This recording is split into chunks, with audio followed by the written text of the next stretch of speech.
Bonjour à tous. Je vais vous présenter mon sujet de M2 réalisé à l'IRDES avec Coralie Gandré et que j'ai pu faire grâce à l'établissement public de santé Barthélemy Durand, qui porte sur le recours à l'électroconvulsivothérapie en France. Je n'ai pas de lien d'intérêt particulier à déclarer.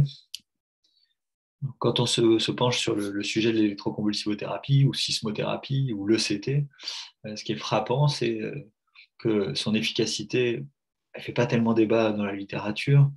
Elle est plutôt très bien tolérée, ce qui permet de la proposer à quasiment tout le monde avec très peu de contre-indications absolues, seulement l'hypertension intracrânienne et puis l'absence de consentement. Et pourtant, il y a un recours limité qui a été décrit. Alors, on sait qu'il y a une défiance qui persiste à la fois dans la population générale et puis même parmi les soignants.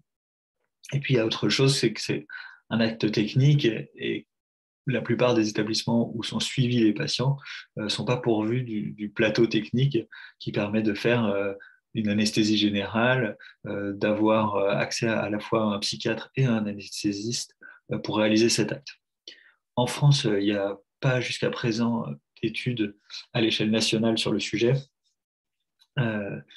C'est dans cette optique que l'Agence technique de l'information sur l'hospitalisation a permis depuis 2017 aux établissements avec une activité de psychiatrie de pouvoir faire remonter les données sur les actes de sismothérapie et donc de prétendre à une exhaustivité. C'est dans ce contexte qu'on fait cette étude avec deux objectifs principaux. Le premier, donc, de décrire le recours à l'ECT à l'échelle nationale en 2019, avec l'hypothèse qu'il y a des disparités de recours. Et puis, un deuxième objectif d'identification des déterminants du recours à l'ECT.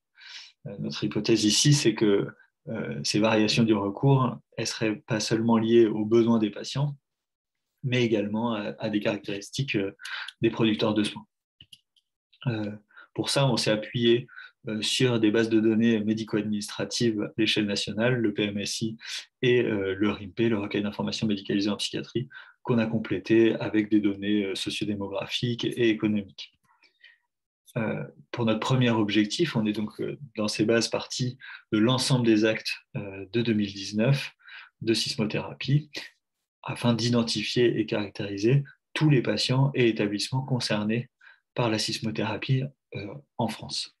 Pour notre deuxième objectif, on est parti cette fois des patients susceptibles de recevoir le traitement, c'est-à-dire les patients hospitalisés à temps plein en psychiatrie. Et on a chez ces patients analysé le taux de recours pour 100 de ces patients hospitalisés par établissement où ils étaient suivis. Ensuite, on a fait des modèles multiniveaux pour connaître les ressorts de cette variation et puis identifier les facteurs associés à cette variation.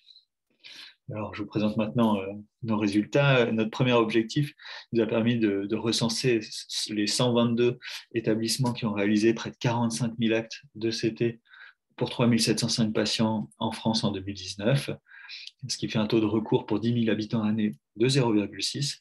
Vous voyez sur cette carte les établissements qui sont répartis de façon assez disparate sur le territoire. Ça, ce sont les établissements qui réalisent les ECT, pas ceux où le traitement est décidé. Et il y a quasiment un quart de ces établissements qui sont des établissements privés à but lucratif et qui réalisent des ECT pour près de la moitié des patients. Alors pour le deuxième objectif, on a d'abord analysé les variations du recours. Le taux de recours pour 100 patients hospitalisés, il était très variable selon les établissements.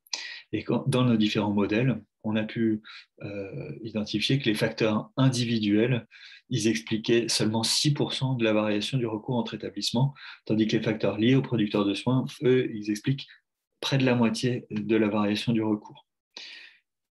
Si on se penche précisément sur ces différents facteurs, eh bien, on voit qu'au niveau individuel, les caractéristiques sociodémographiques, donc le fait d'être une femme, d'être plus âgée, de ne pas bénéficier de la CMU complémentaire, augmente les chances de recours à l'ECT. Et puis, comme on s'y attend, les dépressions avec des caractéristiques psychotiques ou catatoniques ou dans un contexte de trouble bipolaire augmentent également le recours à l'ECT. Tout comme les marqueurs de sévérité qui, en dehors de l'hospitalisation sans consentement dans les 2 années précédentes, augmente également les chances de recours à l'ECT. Mais comme je vous disais, on s'est encore plus penché sur les caractéristiques de l'établissement de suivi psychiatrique principal qui, lui, expliquait quasiment la moitié de la variation du recours. Et par exemple, le fait d'être suivi dans un hôpital universitaire rend 2 fois plus probable le recours à l'ECT. Et de façon plus spectaculaire encore, le fait d'être suivi dans un hôpital à moins d'1 kilomètre d'un plateau technique qui peut réaliser des ECT augmente de 6 fois la chance d'avoir un ECT par rapport au fait d'être suivi dans un hôpital à plus de 50 km d'un plateau technique. La densité d'anesthésistes, elle n'est pas associée dans notre modèle à un plus grand recours à l'ECT. Je discute avec vous maintenant de ces résultats. Donc, le taux de recours national qu'on a trouvé de 0,6 patients pour 10 000 habitants année, il place la France en position intermédiaire au niveau mondial, avec la Lettonie, par exemple, qui est en dernière position, avec 0,05 patients pour 10 000 habitants année, et les États-Unis qui culminent avec un taux 10 fois supérieur au nôtre. Les résultats de notre modélisation, elles montrent que près de la moitié de la variation est donc liée aux caractéristiques des producteurs de soins, telles que l'activité universitaire ou la proximité au plateau technique, et ce sans que la densité d'anesthésistes semble jouer un rôle. Dans le contexte national, il y a une absence de données chiffrées qui est relevée tant au niveau politique que dans les médias, avec une insuffisance de la diffusion d'informations à grande échelle qui est mentionnée. Et donc nos résultats, ils semblent être un préalable indispensable pour faire évoluer les pratiques.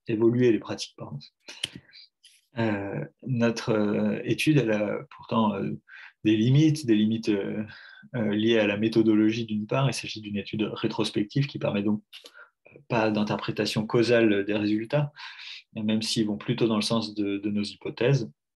Et puis, c'est une étude qui s'attache à décrire le recours, mais sans préciser les modalités du recours. Elles sont également liées à la qualité des données, ces limites. Les limites des données médico-administratives, elles sont bien connues, avec des caractéristiques individuelles plutôt frustes, pas de caractérisation des soignants, de leur formation, de leur perception, même de leur genre, de leur âge, dont on sait qu'ils sont déterminants dans la décision thérapeutique. Je vous parle en un mot de nos perspectives, et puis avant de conclure, on aimerait s'attacher à décrire maintenant le parcours de soins, positionner l'ECT dans le parcours de soins, connaître l'impact de l'ECT sur le parcours de soins, avec peut-être un impact sur les réhospitalisations, les traitements, les rechutes. Et pour ça, une approche longitudinale en mobilisant les données du SNDS serait tout à fait intéressante. Et puis, appliquer, pourquoi pas, cette méthodologie à d'autres pratiques sensibles telles que le recours à l'isolement ou la contention, dont les données à l'échelle nationale seront, on l'espère, bientôt disponibles. Alors pour conclure, il s'agit de la première étude qui quantifie le recours à l'ECT à l'échelle nationale. On a observé en tout cas une relative adéquation en recommandation pour les patients qui en bénéficient, mais des disparités associées à des caractéristiques de l'offre de soins qui interrogent sur la qualité des soins sur le territoire. Nos résultats suggèrent donc de permettre un accès équitable à cette pratique pour toutes les personnes qui devraient en bénéficier. Je vous remercie.